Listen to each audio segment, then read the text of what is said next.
Et ça tourne. Vous êtes sur Objectif Photo et aujourd'hui on parle profondeur de champ.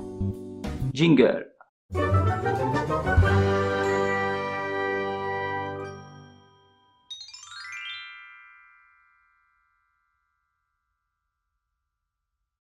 Comme je l'ai expliqué dans d'autres vidéos, quand on parle profondeur de champ, on parle en réalité d'une zone de netteté.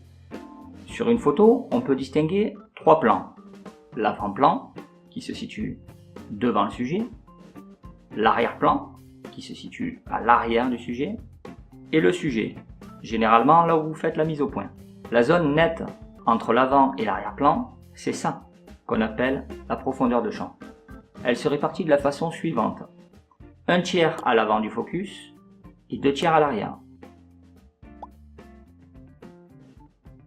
Et selon votre matériel et vos réglages, cette zone peut être plus ou moins grande.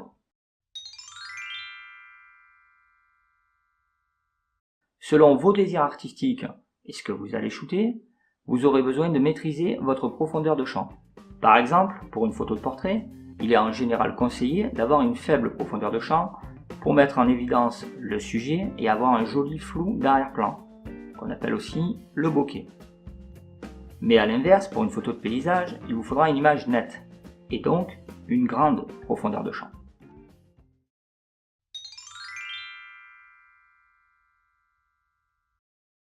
Il existe trois façons de modifier sa profondeur de champ. La première, c'est de régler l'ouverture de son diaphragme. Et si vous ne savez pas de quoi je parle, je vous invite à cliquer ici, où j'en parle plus en détail. Pour les autres, rappelez-vous, grande ouverture, petit chiffre, petite profondeur de champ. Faible ouverture, grand chiffre, grande profondeur de champ. La deuxième, quant à elle, est liée à la focale de votre objectif. En effet, plus votre focale sera longue, plus votre profondeur de champ sera faible. Ce qui signifie à l'inverse que plus votre focale sera courte et plus vous aurez une grande profondeur de champ. Prenons pour exemple que vous venez d'acheter votre premier appareil et qu'il était livré avec l'objectif du kit, le 18-55. Si on se place sur un trépied à 1 mètre de distance de notre sujet, qu'on règle notre objectif sur 18 mm et notre ouverture au maximum, en l'occurrence ici 3,5, je prends une photo et... Même si l'arrière-plan n'est pas tout à fait net, on distingue facilement la plante qui se trouve à l'arrière du sujet.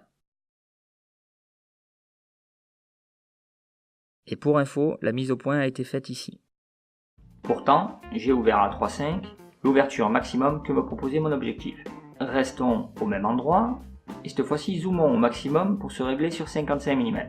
Je fais la mise au point exactement au même endroit que sur mon 18 mm, et j'ouvre au maximum, en l'occurrence 5.6. Comme je suis obligé de fermer, on peut s'attendre à ce que mon image soit plus nette qu'à 18 mm.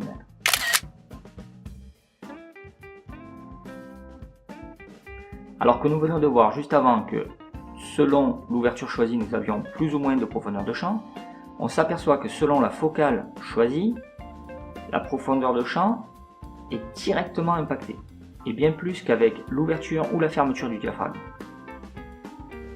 Mais il reste encore une troisième possibilité pour jouer avec la profondeur de champ, la distance entre le sujet et votre objectif. Je vais garder mon 18-55 et me régler sur 18 mm. Ouvrir à fond, à 3.5, et je reprends une photo à 1 mètre de mon sujet. Maintenant, je ne change absolument pas mes réglages, et je me rapproche.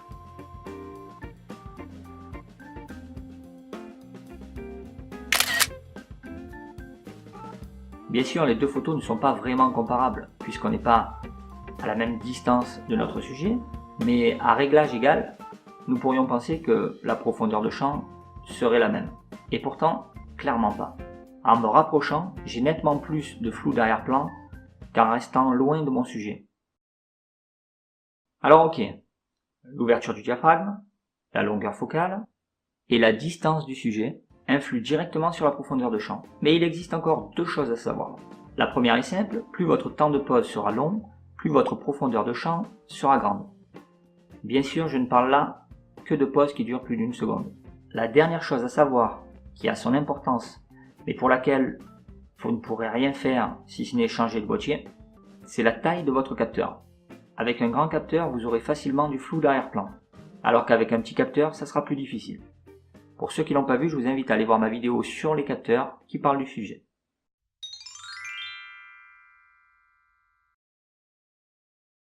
Si vous souhaitez une faible profondeur de champ, comme pour une photo de portrait ou une photo de fleurs par exemple, il vous faudra ouvrir votre diaphragme au maximum, donc la valeur f la plus petite que vous propose votre objectif. Privilégiez une focale longue, et si ça suffit pas, vous pourrez toujours vous rapprocher de votre sujet. Si maintenant vous voulez une grande profondeur de champ, comme pour la photo d'un paysage, il vous faudra suffisamment fermer votre diaphragme, donc une valeur f élevée, f8, f11, f16, shooter avec un objectif à courte focale, 11, 16, 18 mm, et être suffisamment loin de votre sujet. Si cela ne suffit pas et que vous avez un trépied, vous pouvez aussi allonger votre temps de pose pour que votre photo soit encore plus nette. Au passage, un trépied pour de la photo de paysage, c'est quand même très conseillé. Après, je dis ça, voilà, vous savez maintenant ce qu'est la profondeur de champ, et si vous me suivez, vous le savez, j'aime pas les fins de vidéo.